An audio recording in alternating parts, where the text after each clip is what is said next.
In a world whose hosts cried out for a replacement to Thunderdome.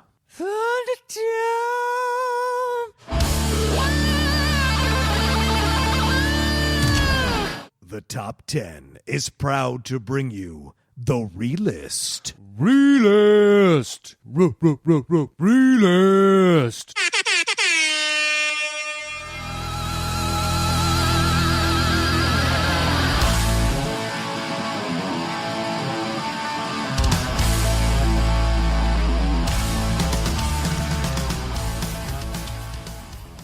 Welcome, everybody, to another episode of The Relist.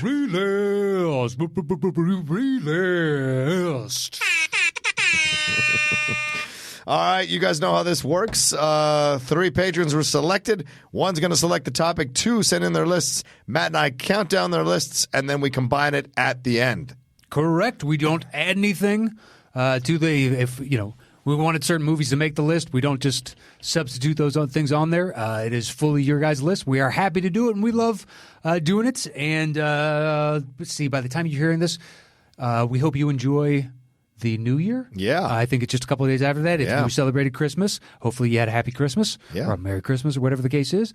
And if you'd like to extend that Christmas and you live in Texas, then Christmas came early, really early, like 10 months at the end of February, at February 29th at houseofblues.com/Houston. We're doing 2 shows that night, 8 and 10 p.m. And then once again, King's Place out in London. We are coming. Yeah. May 2nd, 8 p.m. Doors open at 7. They got a nice spread, a bar. It's a chill place. We're going to do a longer show. It's a 30-pound ticket, and we are going to crush. Bring out friends. Trust me, this is like a stocking stuffer in May. Yeah. They don't know the treat that they're in for, that you're doing them a favor. And we can't wait to see all of you again. It was the highlight of both of our years last year, I think. And it was something we will carry with us for the rest of time. Absolutely. And Houston, big shoes to fill, but Chicago did a nice job. So you got to step up to that plate. They did. Everywhere we've gone, we've sold the place out and filled the theater. So get on it, Houston. Get on it. Yeah, let's keep that trend going. We got 2 shows that night. We know we can sell it out. There's even reserve seating that they can open up if we spill over and sell out early. Yeah. I don't know how many there are, but there's like some standing room that they're willing to open up thereafter that they might be able to scoot in a couple folding chairs or something. I don't know. But anyway, so let's just jump into this relist, shall we? Well, first of all, let's say if you want to be part of the relist, you can always do that by going to our Patreon, www.patreon.com/the top 10. That's that number 10, the top 10, number 10 there.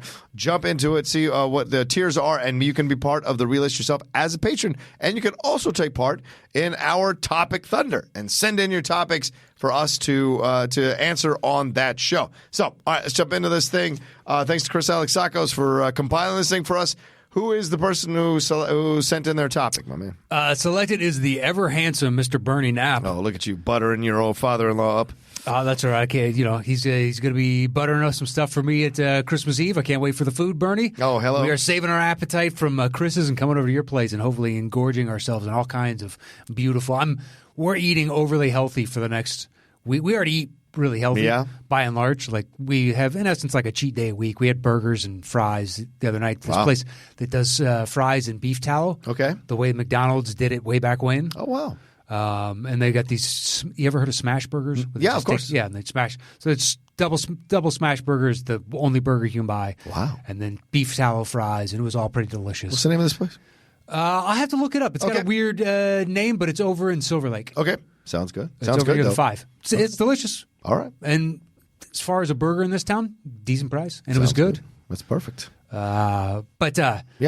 So yeah, we're eating extra healthy, like no desserts, lots of extra veggies. I already eat a lot of veggies, like cutting out all red meat because I just know that Christmas Eve, Christmas Day, the 26th, my birthday's, a few days after that. It's a lot of I'm eating poorly and enjoying every second of it. Yeah, I hear for quite a while. So looking forward to it, Bernie. And Bernie selected Mr. Clint Eastwood and top 10 Clint Eastwood movies here on the Relist. Yeah. Can I do a little bragging? I got to interview Clint Eastwood for the Richard Jewell press Yes, junkets. you did. You can see it on YouTube, on the Collider Interviews YouTube channel. Truly a highlight of my life, man. Outlaw to outlaw. Truly a highlight of my life. The nice thing is that's what he said to you to start. Outlaw, it's good to see you from this outlaw. You're like, oh, this guy.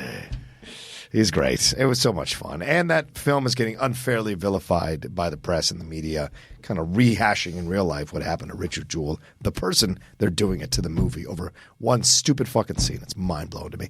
Anyway, all right. Do you want to start since I started last time? Sure. This is from Brandon Monroe. Yeah. And it says, hello, Mr. Nost and Mr. Roca. You guys are awesome, and happy holidays to you and all the top teners. Hashtag make top 10 Toronto happen. Oh. We are working on it, Mr. Monroe. We are working on it.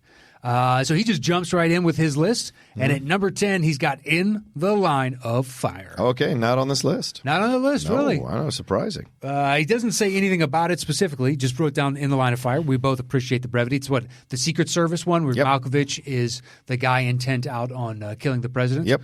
And Eastwood is a semi-disgraced individual. Isn't he? Yes. He broke in on Senator when he was having an affair? No. He was on the Kennedy thing, and he thought that he blames himself for not having reacted quicker because he thought he had seen the shooter before he shot Kennedy. Which Secret Service one is the one where he breaks in on the guy with his mistress and something comes? Absolute Power. Is that what it is? Yeah. Okay. Yeah, I remember liking In the Line of Fire. Yeah, me too. I thought it was really good. Actually, one of those ones where Clint was like kind of stepping outside of westerns, and it actually worked for a lot of the audience. Rene Russo in this thing, not Dermot Mulroney, Dylan McDermott as his partner, and all that. So there's a lot here, and the great dialogue between him and Malkovich. Great stuff. All right. Brandon Monroe's number 9 is, as I knock that bottle over, Pale Rider. That's a punt. Good for both of them. Yeah. Number 8 actually is a movie I have yet to see, The Mule. Yeah, me too. I still haven't seen this one. I may solve it over Christmas. I may watch it over Christmas. I still have not seen this one. I got to catch up on other things that I need to see outside of Mule, for this year type of thing, because there's so many good movies this year. Yeah. Sad thing is, a couple of them are going to fall through the cracks. Mm-hmm. I'll have to get to them later on, which sucks because I'd like to see everything. So you have screw you. So you have a valid opinion when you sit down and go, what were the best performances this year? Did you see as many of them as you possibly could? Because I don't want to miss anything. Yeah. But The Mule, so he wrote, Clint has still got it. A very suspenseful movie that grips you. Yeah. You got anything for it? I know. I haven't seen it. I know the trailers look great. I know it made a lot. I made over $100 million. Did it really? Yeah. And a quiet over $100 million. Like nobody thought this. I think it was made for like 17. Yeah. Another Clint Bradley Cooper. Yeah. Him teaming back up after American Sniper. Pena's in this thing too. I started watching the first 10 minutes of it the other day because it's on the pay channels right now. Sure. But then I got distracted and couldn't finish it. So I will. It didn't strike me as like right off the bat got me like Richard Jewell is. Okay. So I will see. All right. That's my 8. So what do you got? Number 10 is Firefox. Who's yours from? Oh, sorry. This is from Hassel. Oh, it's from Hassel. Yeah, Security of the First World. Yeah, Matthew Hassel. That's what I call him now. Number 10 is Firefox. Let me see. Not on my list. Says, loved it as a kid, and I just wanted to hear you guys talk about it. It's a weird movie for the 80s. I've seen it. Clint's a fighter pilot. Yeah. Is that the one where they have to, or that's the one with Nick Cage, with the train? Like they're driving a Jeep with the same scope thing? Oh, yeah? Is that the Nick Cage one, or is that Firefox? I think it's Nick Cage. Yeah. But it's another, like, Airwolf type of, there's a lot of helicopter stuff going on. Yeah. Yeah, I vaguely recall Firefox. It was kind of a quiet favorite of people who enjoy these like action films, and it was such an interesting thing for Eastwood to play a fighter pilot. It only made sense. SR-71, the Blackbird knockoff type of thing? Oh, maybe, dude. Now you're in deep, too deep for me. Well, the SR-71, you know. Do I? If you saw the picture of it, just search SR-71, and then Blackbird would probably be the autocomplete, but you know it. It's a spy plane that's all black, and it just looks, the silhouette of it is just amazing. Yeah. The Blackbird. Yeah, I do know this one. Absolutely. So is Firefox like basically the Hollywood version of that plane? Yeah, kind of. Yeah, you can tell right there. Yeah. So I remember G.I. Joe did a jet that kind of looked like that. And it kind of looks like the first X-Men jet. And it kind of looks like... Yeah. So it's their version of the SR-71. A pilot is sent to the Soviet Union on a mission to steal a prototype jet fighter that can be partially controlled by a Neuralink. Those damn communists. With their Neuralinks. Yeah, nobody of note except for Warren Clark that I know of is in this thing. But Nigel Hawthorne as well. Interesting little film, that's for sure. Directed by Clint Eastwood. Hey-oh. Well, good for Clint. Yeah. Getting those bones early. Yeah, fighter pilot. All right, number 9, Any Which Way You Can. It's not on my list. So funny and odd seeing Buff Clint be a boxer. Also, the monkey, in quotation marks. Wow. Isn't it an orangutan? It's an orangutan. Which is not a monkey, guys. Yeah. Get your shit together. Maybe there's a joke in the film where he's called a monkey. I don't know. I've never seen either of these movies. I've seen bits and pieces. Yeah. I don't understand the appeal, so I never watched it. Even as a kid, I was like, I don't know. Clint Eastwood didn't loom large in my mind at that point because I hadn't seen Fistful of Dollars, Good, the Bad, the Ugly, like all the things that would make you go, this dude is a badass. Because I was a kid. So this comes out and you're like, some dude and a monkey, why do I care? Yeah. Right cross, Clyde. All right. Here's number 8 is $1 Million Baby. That's a punt. No surprise. Go ahead. Mr. Monroe has some good taste in his movies there, Mr. Hasso. I don't understand. You go from Clint and an orangutan to one of the better boxing movies. Number 7 for Brandon Monroe is Escape from Alcatraz. Not on the list. Okay. He writes it's one of the better prison films with superb ending. With a superb ending. One of the better prison films. It's it is good. It holds up. It is good. The pacing at times is a little slow, but by and large, I think it's an intriguing story that's based on a true story. Yeah, about these guys that amazingly managed to procure all the stuff that they would need to make papier-mâché versions of themselves and burrow through the wall to go out and make a raft, like to make a little waterproof type of raft thing, and then to go across the San Francisco Bay, which is freezing cold, and they never found the bodies. Yep. At least, conspiratorially, that's what the government told us. But I don't know if I believe that. Yeah, damn D.B. Cooper jumped out of a plane and scooped him up with his parachute, and they locked onto his feet, and he just carried him out across the ocean. True. It was a thing of beauty. But yeah, Escape from Alcatraz is it's good. Okay. Which number 6? 6 is Dirty Harry. Dirty Harry. That's a punt. Okay. Brandon writes nothing because it's a punt. What do you got at 7? I was just going to stop you. I know. I was just going to stop you. All right, number 7 is Heartbreak Ridge. Not on my list. That's a shame. I love this movie. Hasso says he sticks to that voice, and I always just enjoyed his take on the sergeant. I agree. It's such a good movie. It's a Marine movie. Clint plays this guy who's a disgraced Marine sergeant who gets put back into this platoon to train these kind of malcontents in the Marines to shape up before they get into a fight and get sent to Grenada. Mario Van Peebles plays one of these guys. A bunch of other people. This guy, Swede, I forget the actor's name, plays this massive dude. They all get put together and trained and become a cohesive unit to go against the better level of Marines that are there, and it causes all kinds of friction and problems. Marsha Mason is his ex-wife or ex-girlfriend in this, and they kind of find their way back to each other, but it is Clint doing Clint, which is get in there. That's what he does the whole movie, man. And it's incredible. What do you got at 6? Put on your shirt. Number 6 is Pale Rider, the punt from earlier. Sure. He goes, because biblical badasses always rule. It's pretty succinct. Yeah. Brandon writes, a good Western with some witty dialogue. Fun is the best I can describe it. Yeah. Yeah, Pale Rider's good. Pale Rider's damn good, man. I love that ending, too. Preacher! But a lot of interesting things are explored in the movie. And then at the end, which is what great Westerns do, at the end, you don't know who this guy is. You don't know how Clint and him got on the opposite side of a situation. But you know he's the guy that put 5 bullets in Clint in the Pale Rider. And so when he's getting his revenge, it's so fantastic, even though you don't know shit about this villain. And that's the thing I tell people all the time when I'm reviewing movies.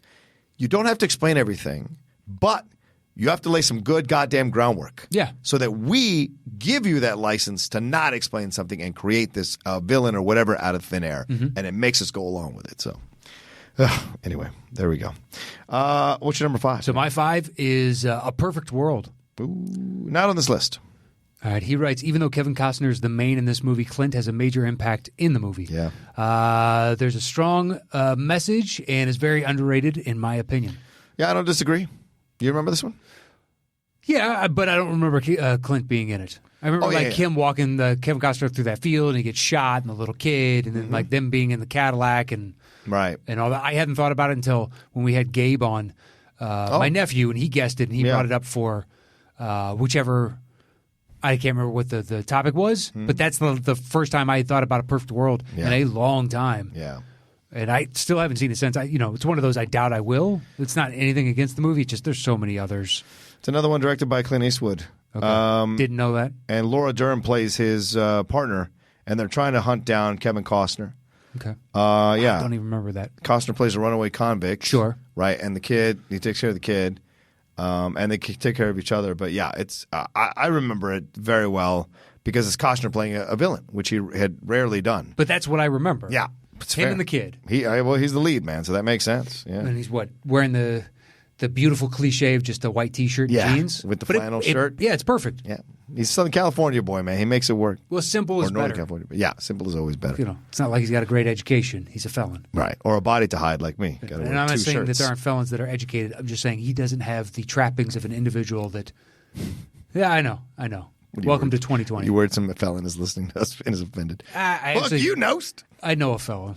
Oh, you know a felon? I do know a felon. Fair enough. Yeah, I mean, he got popped for something that I could have been popped for. Oof, shit. Well, it's just having too much pot on you at a concert type of thing. That happens. Yep. And in the time he got caught, he already had one strike on his record from like a DUI or something. Yeah. And the judge was just like, no bueno. How long did you go in for? Well, he had something much different than that. Oh, not fair enough. in the same no need to embellish or jam band world. Yes, sure. So think of a psychedelic of something that he had. Sure. And he was kind of holding for a few different people, and it was enough to where like, well, you're clearly a dealer. Yeah. And be like, well, technically I was giving to a few of my friends. Yeah. It wasn't like I was sitting on a trunk full of this stuff. I just had a single bag, and we were going to enjoy it at this concert. Wow. But he went away for a while. Wow. For a while. I'm sorry, man. Yeah. Well, this was long before I knew him. Yeah. So. All right. That's your number 5? That is my 5. His 5, Matt Hasso's 5, which may get him kicked out of his job as security of the first world on the top 10. His number 5 is Unforgiven. You know, he tweeted me the other day that he didn't think Christmas Vacation was good. Yeah. Do you think it's one too many kicks in the head from these karate things? Could be. Yeah. Could be. Like he's something not got punch dislodged. drunk. He's foot drunk or something. Whatever that is. He's kick drunk. He's kick drunk. There you go. That's much better than foot drunk. Foot drunk sounds like some weird fetish thing where they've had so many feet in a day that they're rolling in some state of euphoria. Yeah. This show took a weird turn. Hasso, what's wrong with you? Wow. It's a punt, right? Yeah. Okay, good. Yeah. I think that goes without mentioning. 4 is $1 Million Baby, which is roughly in the ballpark of where, as opposed to Hasso's 8. Yeah, I don't disagree with you. That's where it belongs. Yeah, dude. I don't know. Yeah. I feel like you got a karate chop to the huevos a couple of times there, Hasso. I feel like that's why Hasso listens to us. Because he knows his ideas are way off base. Yeah.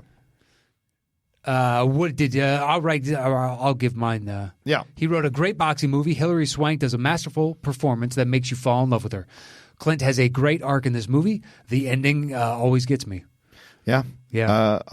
Hasso says great performances all around, but so depressing to me. I don't revisit it often. No. Okay. Yeah, I can understand that. Yeah, I can. It is depressing. But I don't think you need to get to the part where it turns depressing and it still works. That's true. But it's still hopeful at the end. Mm-hmm. You know, sometimes the journey ends. Yeah. Love is the underlying. True. Yes, absolutely. And the idea of a pseudo father-daughter relationship. Yeah, paternalistic. She'd never had. Right, exactly, yeah. All right. That was your number 4?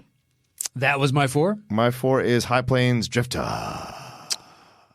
Not on my list. All right, let's give it in. He said, Vengeance never has been played out better. I don't distree with that. It's such a fantastic film. You ever seen it? Yeah, High Plains Drifter. Sure. Yeah. Comes into town. I go back to, the trilogy plus Unforgiven. Oh, okay. And then, yeah, this I watch about as much as like Outlaw Josie Wales. Yeah. Outlaw Josie or Hang 'em High. Mm-hmm. Yeah, Hang 'em High a little bit less than those. Yeah. But certainly, this one is so good. I mean, just comes in out of the haze of the heat, to this town, and like immediately is just like just kind of bullying everybody around, and people kind of give him begrudging respect for it. And then you find out that this is a guy who was fucked over by this town and surrendered to these three dudes who are villains, and they set him up and put him in jail. And so he's come out of jail to exact his revenge on the town. For sure. And boy, does he, man. And boy, howdy. And boy, howdy. And those villains come back, and he exacts his revenge on those villains as well, and everyone in the town who had fucked him over. And I was like, man, this is such a brilliant film. And then disappears back into the haze, man. That's why he's the spirit of the West. He is. That was my favorite, one of my favorite parts of Rango, which I think is a pretty pitch-perfect movie. But he is... It's Oliphant doing the voice, yes, but it's Clint Eastwood. It's an homage to Clint Eastwood in the spaghetti westerns. Yeah, it's a nice, a beautiful marriage between all those different things. So, you want what? My number 3? Yeah, your number 3, which is Gran Torino. Not on this list. I don't know if I'd have it as 3. Yeah, but I'd still have it on the list. Maybe, because I just glanced at your list because it's a small page between the two. Yeah. And they both are omitting one thing. Oh, yeah. Which is absolutely asinine to me. Yeah, we'll talk about it. But anyway, for Gran Torino, it says, a very unlikable man shows you he can do the right thing in the end and change his ways. A good story about masculinity, racial conflict, and influence of gangs in America. True. Yeah, I just think the non-actors that were asked to act so much really take away. Okay. He's good as a snarling dog, in essence. He is the embodiment of get off my lawn. Yeah. But I can make anybody a decent enough actor kind of angle when he was doing that, because eventually Clint became the one take and we're done, or 2 takes. We're banging this out quick. We don't need 100 takes. This isn't Kubrick. This is one where I wish you would cast somebody else. Yeah. They're I hope they're nice people. I'm sure they are. And nothing against them, but they're not actors. Yeah. They were, I guess, who we wanted for the part, and for me, it doesn't work as well. Yeah, so I agree. What number was that again? That's my 3. My 3 is Dirty Harry. Okay, the punt. Yeah, we all know why. Just defining that 70s hero. What do you got? Sure. He writes, I feel lucky for just watching this movie. Interesting. Wow. It's just a classic. I agree. I feel lucky. I mean, I think it's really good. It's interesting that it's basically their take on Zodiac. Yeah. To think of San Francisco as this weird, gritty crime. Like my entire life, it's been what I view San Francisco. Yeah. Although now it's got a serious homeless drug problem. Yeah. As bad as ours is, theirs is even more congested because it's such a smaller, finite area. Yeah. But I don't think of it in any way as Zodiac. Yeah. It's crazy to me that was San Francisco. Right. And it's a damn good movie. I think it holds up really well. I think so, too. I mean, you go down the line of that series and you start to lose some of the quality, but this one still works. And yeah, it's upsetting. It's unsettling at times. It's slightly racist in moments, but it's the fucking 70s, man. I mean, French Connection is racist right the first 10 minutes of the movie. So you got to look at things within the context of when they've been released and what's going on in society at the time and what they're able to get away with. I wish we'd find a happy medium, Matt. I mean, there's somewhere in the middle that we can exist in the world where, like, we can accept these movies the way they were, and we can also be aware of racism and not have it happen again. There's a way to have both, and I applaud the movies now that are able to tackle the issue head on, but pull no punches about it and show the complexity and the hypocrisy inherent of tackling something like that. So I hope we find our way back to the middle again, because I don't like this whole you can't say that, you can't do that, you can't do like that's not real. Human beings do that shit all the time. Deal with it when it's happening. That's a more realistic approach. Yeah, very true. Yeah. I can't fight you on any of that stuff. I'm in full agreement. Yeah. So that was your 3? Yes. So my 2 is your 2. Oh, yeah. Fistful of Dollars. Fistful of Dollars. This is the one that makes the list. Uh-huh. I know. And I don't have it. Does he say anything about not omitting the other? Well, he just says, yo, Jimbo in the West, fan-fucking-tastic. We promised that we won't make a substitution. We won't. But boy, oh boy, if there was ever a time when there needs to be something put onto a list. Yeah, right? We won't do it. Violate the tenets of, basically the rules we made up. Yeah, we made up on the fly. Just like societal rules, we can change those things. It's not like it's constitutional. We don't need to pass an amendment. We just need to change the law. Fair point. Fistful of Dollars. So he writes, the start of a great trilogy. It defines the spaghetti Western for me. Yeah. Yep. I agree. Absolutely. It's so good. I don't like For a Few Dollars More as much. I think Fistful of Dollars and Good, the Bad, and the Ugly are the top two of that trilogy. Yeah. There are still good things in For a Few Dollars More. Certainly the little music box and what have you, and Lee Van Cleef actually playing a good guy. That's cool. But this whole idea where he plays both these guys against each other and has that steel plate under the on the shawl, fantastic, man. Just brilliant stuff. So, yeah. All right, what's your number one? My one is the only number one. Right, I agree. Which is Unforgiven. Yeah. It's a perfectly cast movie for an older Clint Eastwood and brilliantly directed. Yeah, he's got Hassel says, as solid as this film is, it doesn't super get me. Wow. I mean, what do you think happened to him as a kid? Well, he didn't grow up watching Westerns, is my guess. But at the same time, he's got, including his number one, 4 Westerns on this? Yeah, he does. 1, 2, 3, 5. He's got 5 Westerns out of 10. Wow. So he's clearly watched all of them. Yeah. And his number one was one that we just discussed. Yeah. Technically. I mean, to us, it's the destruction of the Western, and it's kind of interesting to watch the building collapse kind of thing. Yeah. All these tenets, the structural tenets of what a Western is, and the demystification of when Eastwood is in essence talking to that reporter at the end, and the reporter's like, "Oh, you clearly went for him because you felt he was the best gun." It's just like, no, it's the luck of the draw, man. I've always been lucky when it comes to killing. This is the truth. Yeah.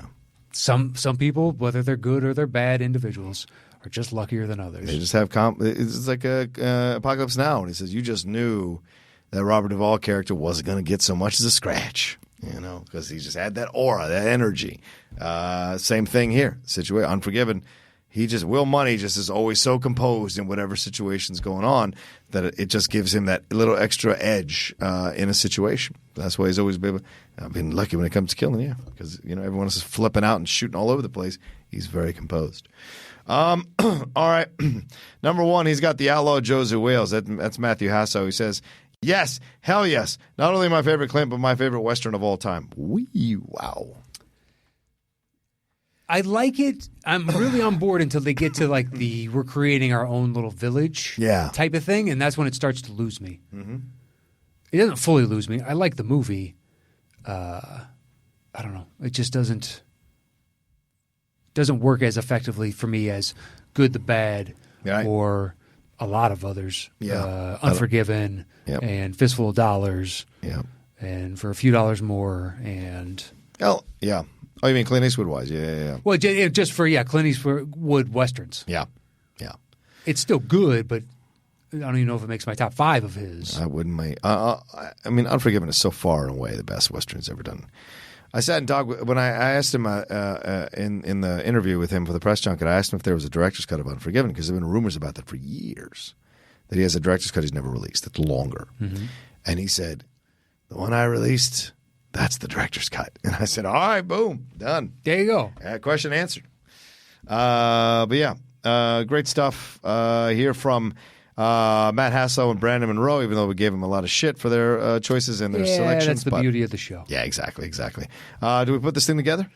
That we do. I will go ahead and start a list real quick. Thanks to both of you for sending in your lists. This is going to be fun. Well, so Unforgiven, number 1? I guess so. Well, that's the beauty of we make the list. That's right.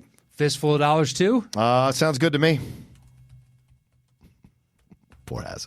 Yeah, I mean, look, we're not gonna add any movies like we think one should be added, but we do get to order this motherfucker. It's true, very true. He's got Gran Torino at 3 and The $1 Million Baby at 4. Okay, I got $1 Million Baby at 8 and no Gran Torino. I would say $1 Million or Dirty Harry next. I would do Dirty Harry. All right, Dirty Harry. Do you want to say that then $1 Million? Yep, works for me.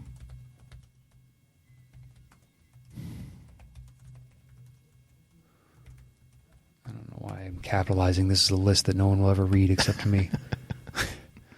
That's pedantic for you. It's got to be correct. Practice makes perfect, man. Do we want to put in his Outlaw Josie Wales here? I guess so now. Yeah, I guess so now. We can put it in. Because it is a damn good movie. It's not like you picked. All righty. I got Torino at 3, A Perfect World at 5. Do we have anything else? Pale Rider. Yeah, I got High Plains Drifter at 4. But we both have Pale Rider. We do have Pale correct? Rider, yeah. So let's do Pale Rider there, and we do High Plains Drifter after that.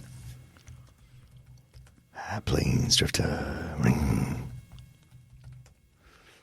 All right, your next highest? Never mind.